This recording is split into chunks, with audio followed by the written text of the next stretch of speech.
Bonjour à tous, je suis Olivier, aka le barbu de la Grotte du Barbu. Aujourd'hui, je suis chez les Aminches de Mano Mano et je vais tester la scie circulaire de précision Triton qui s'appelle TA184 CSL.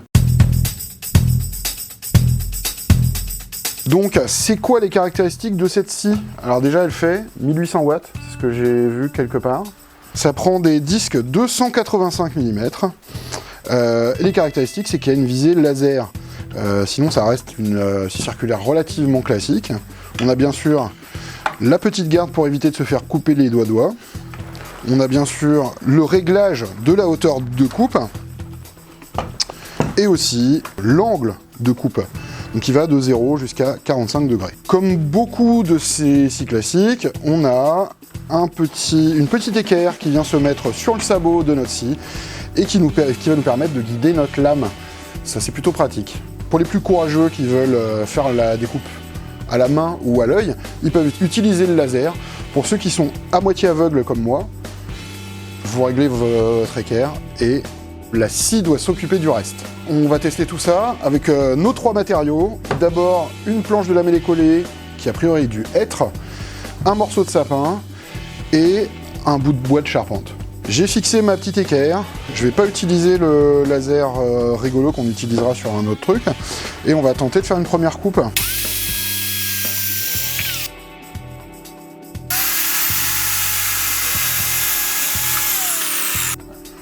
Allez, on va tester le laser, mais d'abord on va se faire un petit trait.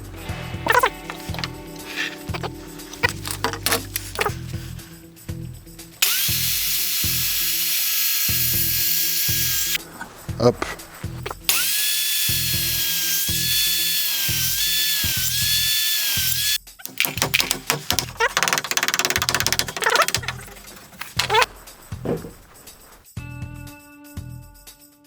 A priori, la machine est plutôt pas mal.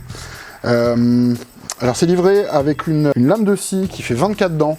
Et 24 dents, c'est plutôt pour faire de la découpe rapide, mais pas super précise. Donc si vous voulez vraiment avoir un trait de coupe super précis et ne pas avoir ces petits chip out, je sais pas comment on dit en français, ces espèces de petites ébavures, eh ben, achetez-vous une lame en 185, mais avec beaucoup plus de dents. À partir de 40 dents, votre découpe sera moins rapide, mais sera beaucoup plus précise. Sinon, qu'est-ce que j'en pense? Bah écoute, elle a mangé du hêtre sans aucun problème.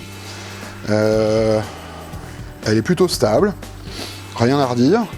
Le petit truc que je trouve sympa, c'est ça, qui permet en fait au câble de ne pas se casser complètement et de ruiner la connexion. Par contre, je trouve que la longueur du câble est un peu légère. J'aurais préféré 5 ou 10 mètres de câble, mais vous pouvez toujours mettre une rallonge. Globalement, c'est une scie circulaire plutôt correcte.